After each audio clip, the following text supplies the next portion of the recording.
Hey, it's Matt, your average gamer, and this is 10 overpowered builds in just 10 minutes time. In 10 minutes, we're going to go over 10 very overpowered builds, stats for you. You can do pretty much all of these at level 150, some of them even at level 125, and they're absolutely awesome. They're fantastic Elden Ring builds. If you're new to the game or you've been playing for a long time, here's 10 overpowered builds. First up is the block everything and heal back any chip damage build.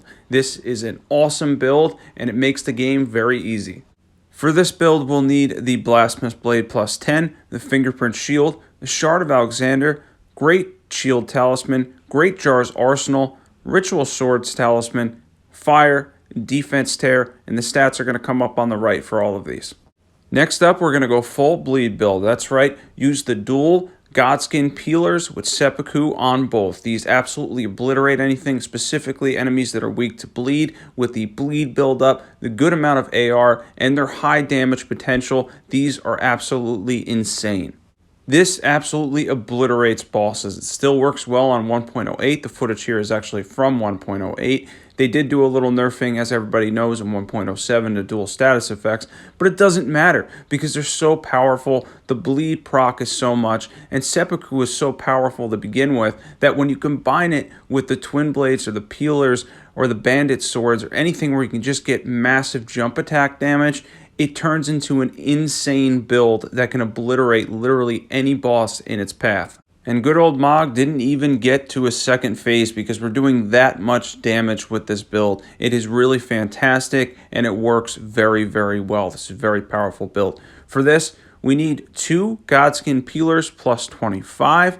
We have the Raptor's Black Feathers for the jump attack bonus increase, Rotten Wing Sword Insignia, Lord of Blood's Exaltation, Claw Talisman, Ritual Sword Talisman, and then we have the consecutive attack tear, and then the other tear is up to you. You can use something like the defense tear there. For this build, we're going to be throwing giant fireballs. That's right, huge fireballs that do a ton of damage using Giant's Flame Take Thee. This is the fire build. By the way, all these builds, every single one, will have a link in the description below. They'll all be there, all 10 of them, so definitely check those out if any of these appeal to you. This is the fire build with high faith and a lot of fire damage. For this, we'll need dual magma blades for a lot of damage. Those are awesome. The Ash of War scales almost purely with faith. Dual giant seals. We have the Black Dumpling if we need it. Shard of Alexander. Godfrey Icon. Ritual Swords Talisman. Fire Scorpion Charm. And then we have the Fire Tear in there as well. You can throw the Defense Tear in there if you would like. And that makes an excellent combo for a lot of fire damage.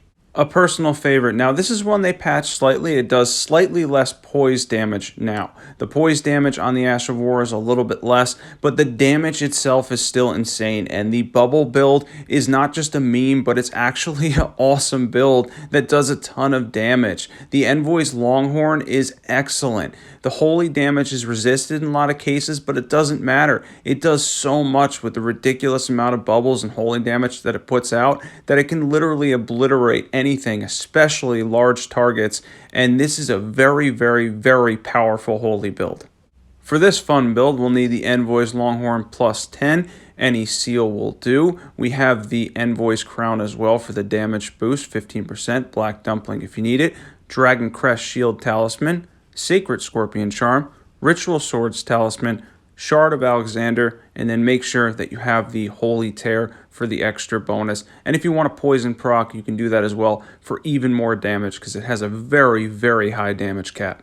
And now a very personal favorite, the Lightning build, the infamous Lightning build, because ADLS or Ancient Dragon Lightning Strike is incredibly powerful in Elden Ring, and it can be turned into an absolute one-shot God build. It is phenomenal. It's very, very, very good when it's buffed, and it does a ton of damage.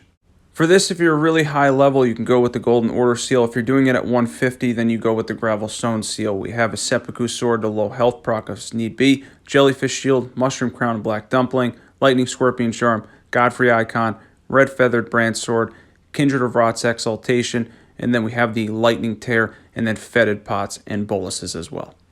Now, if Bleed does a lot of damage when you go full Bleed, Bleed and Frost is nearly just as good, if not better in certain circumstances. You can proc both and take off large chunks of HP at a time. It's really fantastic. And using the Twin Blades, each jump attack will hit 6 times, giving you a ton of chances to proc both Frost and Bleed and do immense damage to whatever boss you're facing. It's a fantastic build, super powerful. Very, very, very relevant, obviously, to the meta in the game itself. Bleed and Frost is a lot of fun. And for the Frost part, we're going to be using Chilling Mist, so we won't even need the Frost to scale with INT because it's going to coat whatever weapon you're using with the Frost anyway, so that we can save that stat to invest in Arcane, Dexterity, get a lot of damage, and Bleed as well, making this a very well-rounded build. And for this cool build, we need 2 Twin Blades. One's going to have Seppuku on it, the other one's going to have Chilling Mist. We also have Any Seal, Raptor's Black Feathers, Rotten Wing Sword Insignia, Green Turtle Talisman, Claw Talisman, Lord of Blood's Exaltation, and then we have the consecutive attack, and then either Faith Tear to do additional buffs, or you can use something like the Defense Tear as well to give yourself a little bit of a defense boost. Awesome build.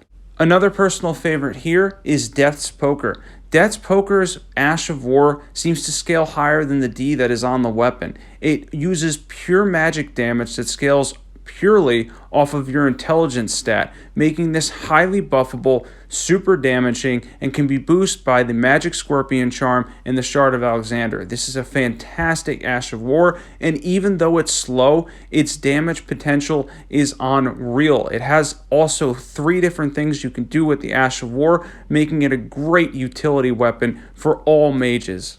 As mentioned, definitely a personal favorite. This does, as you can tell, a ridiculous amount of damage. We have Death's Poker, Any Staff will do. We have the Jellyfish Shield, and Any Seal will do. The Black Dumpling as well, if you want to proc that. Dragon Crest Great Shield Talisman, Magic Scorpion Charm, Ritual Swords Talisman, Shard of Alexander, and then make sure you have the Magic Tear to boost the damage even more.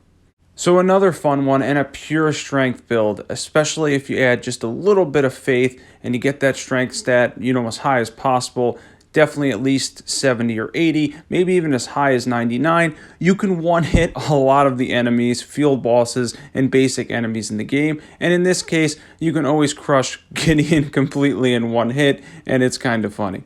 Now, if you want this high damage build, you're going to need the Giant Crusher or the Giant Crusher plus 25, Seppuku to bring your health down, Any Seal will do, Mushroom Crown, Black Dumpling, Axe Talisman, Red Feathered Branch Sword, Kindred of Rot's Exaltation, Lord of Blood's Exaltation, and then we have the Charge Tear as well. Another powerful one is the Godslayer's Greatsword. Having an Ash of War with some of the best hyper armor in the game, while also utilizing a high amount of fire damage and percentage damage, the Godslayer's Greatsword on a Black Flame build is extremely powerful, and honestly, it's one of the most fun playthroughs that you can have, going full Black Flame with the Godslayer's Greatsword. Now, for this awesome build, we have the Godslayer's Greatsword. We're going dual seals for the Godslayer Sealed for the boost. And then we have the Black Flame Monk set.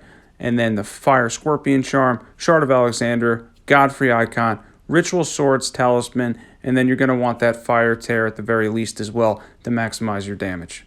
What's really cool about being a mage? Well, being able to use 2 Staves of Lost. Yeah, the Staff of Lost has a 30% boost on Night Comment. Using 2 of them gives you a 60% boost. It's an awesome high damage spell, and honestly, it works fantastically because you can use it on bosses like Melania as well, because you won't be able to see it because it's a night sorcery while doing immense damage. For this awesome build, we have 2 Staves of Lost, Seppuku to bring your health down, Any Seal will do, Godfrey Icon, Magic Scorpion Charm, Ritual Swords Talisman, Graven Mask Talisman, and then make sure you have the Magic Tear as well to make sure your damage is the maximum amount, because this is a very, very high damage thing, and you can buff it with things like Golden Veil and Hellish Brewery as well. For this awesome build, we have the Bull Goat set and Endure, and it's a combination to give us 80% physical damage resistance and be able to tank any hit, and then we're using the Blasphemous Blade as well to heal back any damage that we do take. This is a fantastic build, and honestly, like the build at the very beginning, it's a very, very easy way to get through the game and just to be able to tank massive hits, as you can tell, without even getting knocked down. For this fun one, we have the Blasphemous Blade and the full Bull Goat set, Dragon Crest Great Shield Talisman, we have the Pearl Drake Talisman as well, Shard of Alexander, and then we have the Bull Goat Talisman, or whatever the Poise Talisman is as well. Also, you want to throw in the Fire Tear, and the Defense Tear pushes it even further. All these great builds are in the description below. If you're not subbed, definitely sub to this channel. We're going to do a lot more fun things. And if you like this video and you want to see more like this, definitely comment below and let me know. Thanks for watching, everybody.